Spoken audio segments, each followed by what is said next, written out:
माँ, बेटा और बहू तीनों डाइनिंग टेबल पर बैठकर खाना खा रहे थे। खाना खाते खाते बेटा अपनी पत्नी से बोला, नीला, आज भी तुमने दाल रोटी ही बना दी। कम से कम खाना बनाने में तो आलस मत किया करो। घर पर ही तो रहती हो, कुछ अच्छा भी बना सकती थी। नीला बोली, बनाने वाली तो मैं सूजी का हलवा थी, लेकिन सूजी आई नहीं। मैंने कल ऑर्डर किया था। कोई बात नहीं, कल बना दूंगी। किचन में कुकर की सीटी सुनाई देती है और खाना खाते खाते नीला किचन में चली जाती।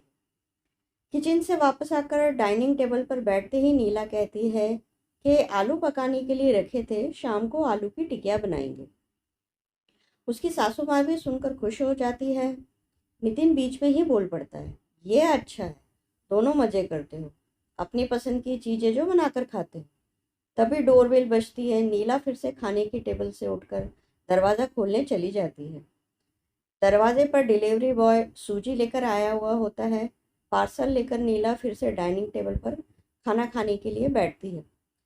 तब माँ बेटे से कहती है, तू दरवाज़ा खोल देता, बेचारी को खाना खाते समय भी सुकून नहीं है।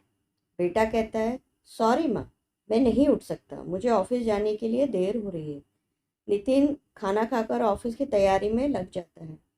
अपने रूम में जाते ही कुछ ही सेकंड बाद वो नीला को आवाज़ लगाता है, नीला, मेरी घड़ी कहाँ है, मिल नहीं रही है। नीला खाना खाते खाते ही उसे बताती है कि अलमारी के ड्रॉर में देखो। नितिन कहता है, नहीं मिल रही है। नीला फिर एक बार खाने की टेबल से उठकर उसकी तरफ जाने ही वाली होती है कि सासू माँ उसे रोक लेती है और पहले खाना खाने के लिए कहती है। सासू माँ कहती है, बच्चा नहीं है, ढूंढ लेगा वह। थोड़ी देर बाद रूम से नितिन की आवाज़ आती है, मिल गई। डाइनिंग टेबल पर दोनों सास बहू एक दूसरे की तरफ देखकर मुस्कुराते हैं। अगले दिन सुबह सुबह नितिन अपने बेडरूम में कोई फाइल ढूंढ रहा होता है और उस फाइल को ढूंढने के चक्कर में पूरा कमरा तहस नहस कर देता है। नितिन बड़बड़ा रहा होता है, इस घर में कोई भी चीज़ अपने ठिकाने पर मिलती ही नहीं। इन औरतों को और कोई काम नहीं है, इसलिए हर चीज़ इधर की उधर करते रहते हैं। नीला अपने कमरे में आकर कमरे का बुरा हाल देखती है। नितिन से पूछती है कि क्या कर रही हो। नितिन कहता है, वो फाइल कहाँ है जो मैंने तुम्हें परसों दी थी। नीला तुरंत वह फाइल निकालकर नितिन के हाथों में थमा देती है और उससे कहती है कि एक बार मुझसे पूछ तो लिया होता, पूरा कमरा फैला के रख दिया। नितिन उल्टा नीला को ही डांट देता है और कहता है, ठीक है, अगर पूरा कमरा फैला दिया है तो तुम्हें और काम भी क्या है, यही काम पूरा दिन करती बैठो। कभी कभी लगता है कि मुझे हाउस वाइफ से शादी नहीं करनी चाहिए थी। इतना बोलकर नितिन ऑफिस के लिए निकल जाता है। पति पत्नी की यह बातचीत माँ भी सुन रही होती है, जिसका नितिन को पता नहीं होता है। अब माँ और नीला नितिन को सबक सिखाने के लिए एक प्लान बनाते हैं। अगले दिन सुबह सुबह जब नितिन नींद से जागता है तो नीला को चाय के लिए चिल्लाकर कह रहा होता है, नीला, चाय पिला दो। पास ही में सोफे पर बैठी माँ उसे कहती है, वह माँ के घर गई है, कोई ज़रूरी काम था। नितिन फ़ोन निकालकर नीला को कॉल करने लगता है। तब माँ उसे रोकते हुए कहती है, फ़ोन मत कर, माँ के घर ही तो गई है, आ जाएगी 2-3 दिन में। नितिन फ़ोन रख देता है और माँ से कह रहा होता है कि माँ, चाय। तभी माँ बोल पड़ती है, हाँ हाँ, 2 कप बनाना, मैं भी पीऊँगी। बेमन से नितिन किचन की तरफ जाने लगता है चाय बनाने के लिए। तब माँ फिर से खड़े होकर कहती है, अरे बेटा रुको।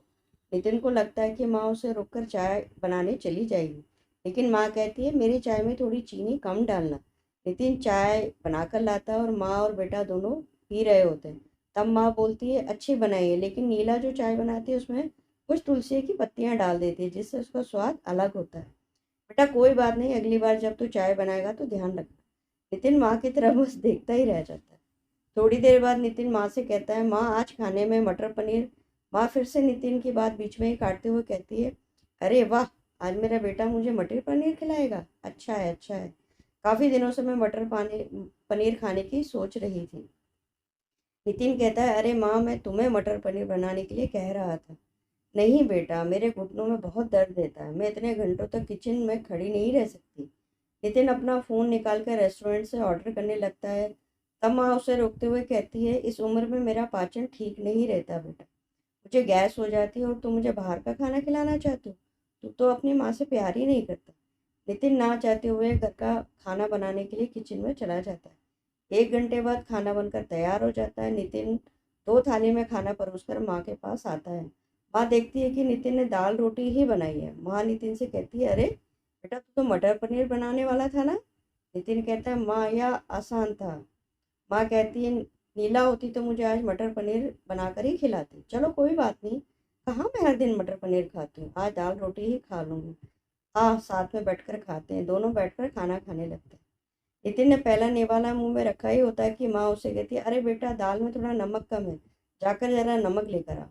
नितिन खाते खाते उठता है और किचन से नमक लाकर माँ को देता है।